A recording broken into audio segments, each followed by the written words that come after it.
Chicago, like most big cities, has its fair share of unsolved crime. And in most of these cases, somebody saw or heard something. Somebody may have seen a suspicious person, a car driving away from the scene, or simply overheard somebody talking about the case. With your help, we can put these criminals behind bars where they belong.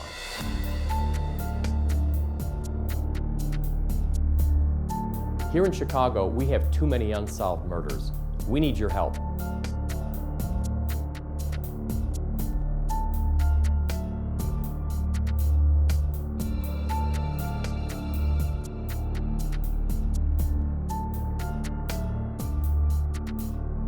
In these cases, the police department is only as strong as the citizens that get involved.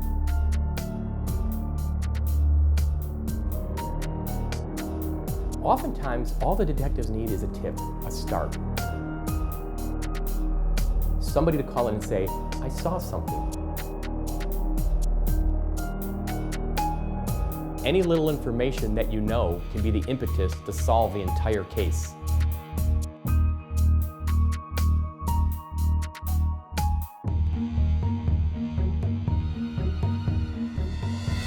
On tonight's episode, we'll be featuring the case of 29-year-old Jeffrey Anderson. On December 20th, 2013, Jeffrey Anderson, a dedicated family man, father of 5, was shopping for Christmas gifts for his family. He was returning home to his house at the 2800 block of North Tallman when 2 men followed him, robbed him, and then shot him dead. Here's his story. As a young baby, Jeffrey had a lot of energy. He just was all over the place. It took 2-3 people to just change his diapers because he just was a fun, loving kid. Everything he did, I did. He's like my bigger brother, my leader, my protector. Jeffrey was the oldest, Ken is next, but they were raised more like brothers than cousins. So they wanted to dress alike and do things together. Growing up, we started getting into sports and, riding bikes and just learning stuff together, just pretty much growing together as, 2 young men. Jeffrey was just so fun and full of life. He was our protector and just looked out for his little cousins all the time. He went to Julian High School. He loved playing the drums. He would walk down the street playing his snare drum all the time. You see Jeffrey, he was coming playing his drums. Jeff was a terrific drummer. And it was like instant, like when he got to that class and he learned the drums, he mastered it. He loved to beat on things and just always making little noises and with his mouth, making the beats with his mouth. We would be trying to go to sleep or secluded somewhere and you would hear, just all type of beats and everything. You wouldn't see Jeffrey without his drumsticks. A grown man, age of 25, 22, somewhere beating on something. You're like, man, that's stuff kids do. Stop beating on stuff, that's just his drummer background. You couldn't take that away from him. He did start, going to bowl. He would host events. We all going to Hillside Bowl or Dalton Bowl. And everybody would just come because, he was just well liked and loved. He was a walking smile. Jeffrey was everything you wanted in a friend, and just somebody you wanted to be around. Jeffrey was a great, great father. He ended up with 5 children. He has 2 boys and 3 girls. He would make sure that they had everything that they wanted. And for Christmas, you would think that he went and bought the entire toy store. Jeffrey always took them somewhere on the weekends, to the circus. Jeffrey took them to the zoo. Whatever was going on, with the events around Chicago, Jeffrey took his kids. He had a great balance between being a parent and a friend to those kids. He was really, he would show them the right way, and then he would show them how, how to be a kid. Because like I say, he was a big kid. So every 4th of July, we would have a celebration. He would go out and buy fireworks, and people from all over would just come to his mom's house because she had the biggest yard. And they'd have chairs sitting outside just waiting for the fireworks celebration because that was his favorite holiday. He was just the type that lifted you up when you were down. When we would go out, everybody knew that Jeffrey would take care of all of us as far as getting in, buying food, buying drinks. He was just the guy that the family depended on when they needed that little boost of energy, that boost of love. He was our family's motor, honestly. That's what he was. Mother speaks very highly of him, always providing for her, making sure any of her needs are dealt with. So, and very loving toward his children. It seemed to be the most important thing in his life. He was so family-oriented that it was unbelievable for a young man his age. He was all about keeping the family together, and his belief was that family is all that he had or that we have. He had put together a celebration for his best friend's birthday. We got home and he had called all of the family members over to my house, and now it's a house full of people. I got taco meat because that was his favorite dish. And we celebrated and danced and just talked and celebrated life like that night. I think I made it out there about 8 and didn't leave till about 3 o'clock in the morning.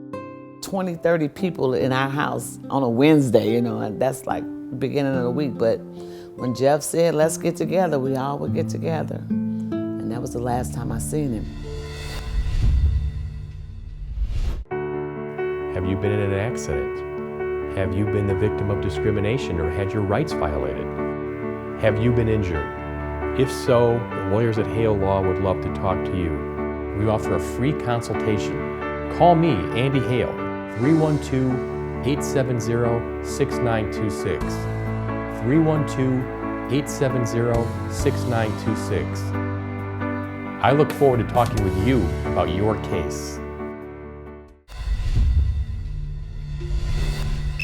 Jeffrey was at several stores during the day. Started off during the early afternoon at Toys R Us. Bought several gifts for not just his children, but for cousins and young family members. He usually wait till the last minute to go Christmas shopping, but that year he went early, and in his truck was like tons of toys, extra toys, more toys than ever. He stopped by the house, and I helped him take some of the children's toys into the basement. Laughing, talking, carrying the toys downstairs. Just remember the times when, we thought that, these toys came from another place, and not knowing that was the last time I would actually interact with him it was kind of cool, because we really reflected on, some past times and things like that. Approximately 8:30 p.m. is when he returned home. He drove to 2826 North Tallman in his vehicle, and it is a gated community.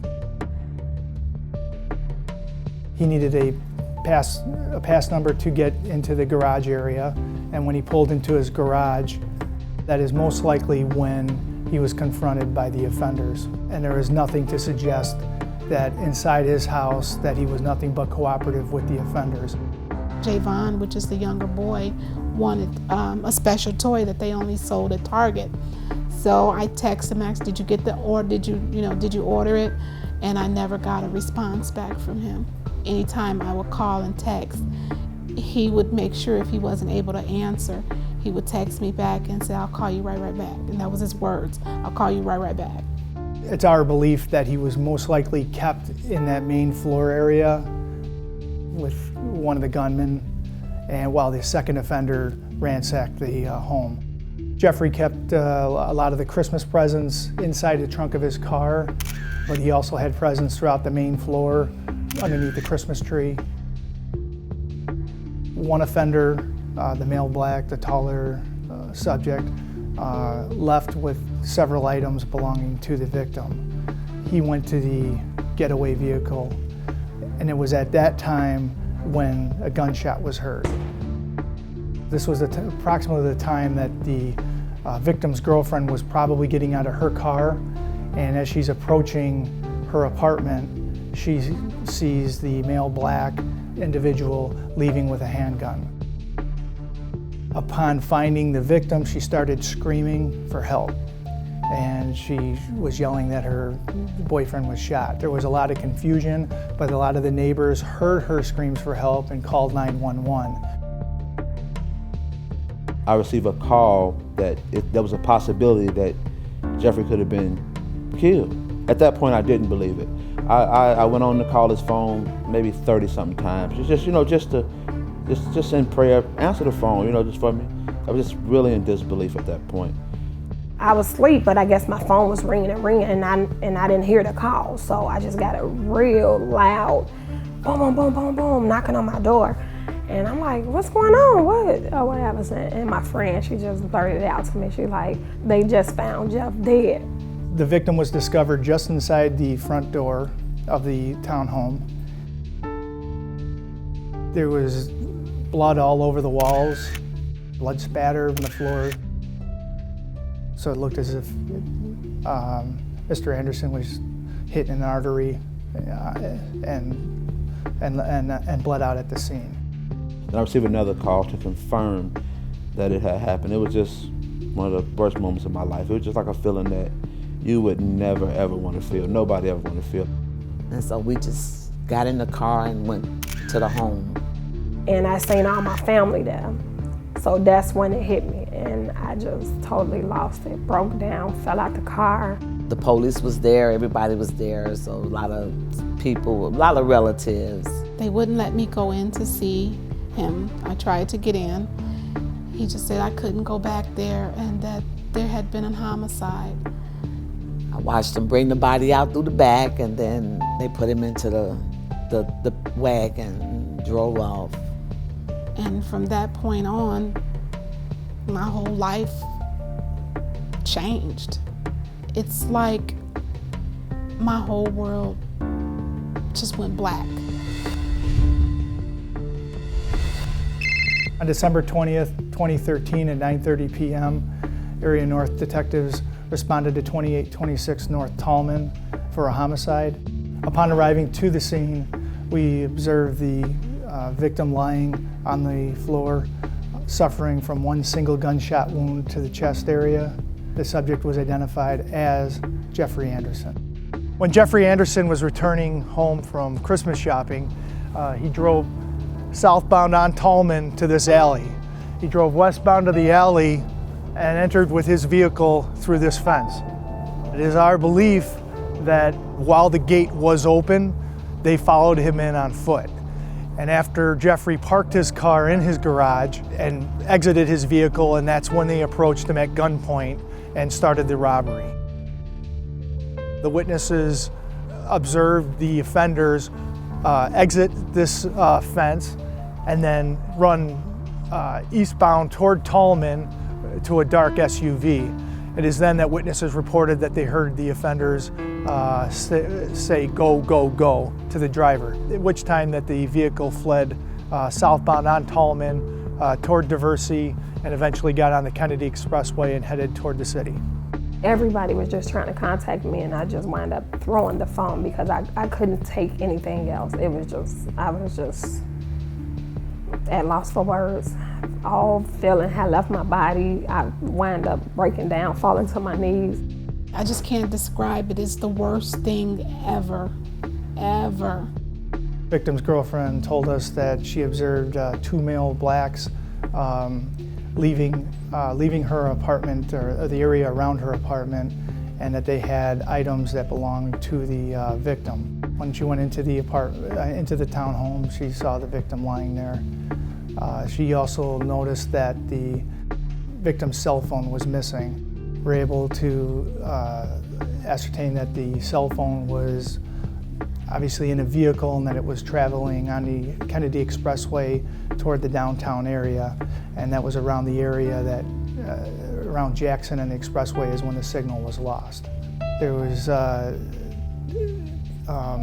definite evidence that the offenders went through the entire home looking for items that they wanted to steal. And it appeared that numerous Christmas items were taken during this robbery home invasion. During the course of the day, all he was doing was shopping. He was with different friends, and nobody reported any type of altercations or any known conflicts that he might have had with anybody. The evidence in the case suggests that he was targeted for this home invasion and robbery. So our thoughts was that he was either followed from a store to his home, or somebody learned where he lived and set up a surveillance and waited for him to come home. I'm not the same person that I was 3 years ago. I'm very, very angry. I feel like I've lost a part of me. I just have this big hole in my heart and that it can't ever be filled. To this day, I feel for anybody who lost their loved ones because I remember that feeling, I really do. And it's nothing you want to feel. I try not to think about it because I'm still really kind of messed up. The kids are greatly affected by this. You know, some days you might not see it, but some days you can see that the kids are greatly affected by his absence. And we talked, I sat him down, I told him, you know, there's good people and there's bad people. And somebody bad took your dad away. His two older ones, I would say that they would be the most affected because his son, Javon, he, I believe, you know, took it the hardest. They're learning more to adjust, you know, to accept, you know, what happened and try to understand what happened to Jeffrey. I just try to be the best imitation of Jeffrey that I can be for those kids because that's what they need. I know I'll never be able to fill the shoes of him, but I want to give them what he gave me.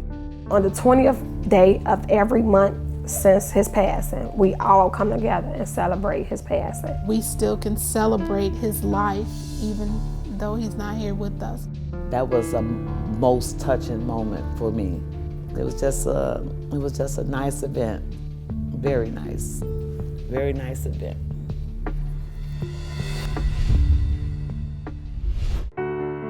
Have you been in an accident? Have you been the victim of discrimination or had your rights violated? Have you been injured? If so, the lawyers at Hale Law would love to talk to you. We offer a free consultation. Call me, Andy Hale, 312-870-6926. 312-870-6926. I look forward to talking with you about your case. On December 20th, 2013, at 9:30 p.m., Area North detectives responded to a homicide scene at 2826 North Tallman. Upon arriving, we observed that the victim was suffering one gunshot wound to the upper body area, which resulted in him bleeding out almost immediately. At this point in time, our investigation could use the help of the community.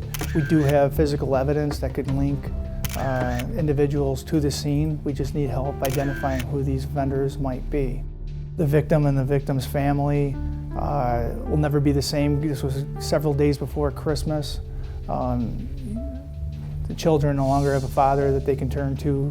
And again, the holiday season has come to mean something completely different to the Anderson family. We're living inside the second year of this, and it's really, really eating my family apart. We really just need someone to come forward with any piece of information. It's hard to believe that in a world so small, in a world, filled with everything it is, that nobody knows nothing. In the neighborhoods, it's always rumors. It's always, people pointing fingers back and forth. And just to put an ease to our minds, the family, his cousins, his kids, everybody, to know that somebody has been, held responsible for a loving man who took care of literally everybody. Anybody that knows Jeffrey know he was a giving person and a loving person. Every day I wake up and I think, who could hurt a person like him? It's really hurtful that Jeffrey was such a good person and he provided for everyone and had all of these friends, but no one will come forward and say anything about what they know. We have physical evidence that could link the offenders to this case. However, we need the community's help to identify the names of the individuals who might be responsible for this murder. The first offender with the gun was described as a male black, heavy set or fat, wearing a gray pullover.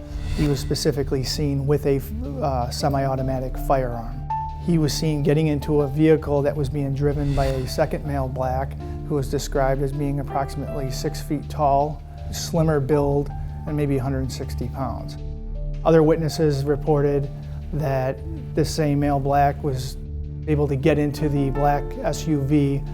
and was heard stating, "Go, go, go," to the driver, at which time the vehicle fled at a high rate of speed toward Diversey and then westbound toward the Kennedy Expressway. There is somebody out there that knows something. Just, feed the information to the police, because that may actually rule them out, or it can bring justice to our family, because I think that we deserve it as well as Jeff. Call Detective Campbell. If you don't want to say your name, make it anonymous. Say what you know, what you've heard, what you've seen, because someone knows what happened to him. Have a sense of courage and just have a heart. Just give me, his cousin, his kids some closure. Let us rest knowing that we know who did this to our loved one is put away. If anybody has any information about the individual or individuals that are responsible for this crime, we'd like them to contact the Area North Cold Case Unit at 312-744-8261, and they can call anonymously or speak to us directly. But any information could be very helpful and vital in solving this case. Nothing will make it better as far as like him coming back, Jeff coming back. It wouldn't feel like, he kind of died in vain, because I know with a lot of cases, it's so many, especially in Chicago, that do go unsolved.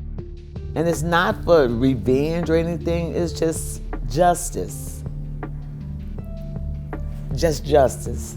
That's all we're looking for, is just justice. I'll always love him. He'll always be my big brother, my protector, my guider. I'll never forget him, and just, keep guiding us in the right direction and keeping me on the straight and narrow. The cases you just watched remain unsolved, and we need your help. If you have any information on tonight's episode or any other cases, please give our detectives a call. We need our communities to come together so we can take back our streets and make our neighborhoods a safer place.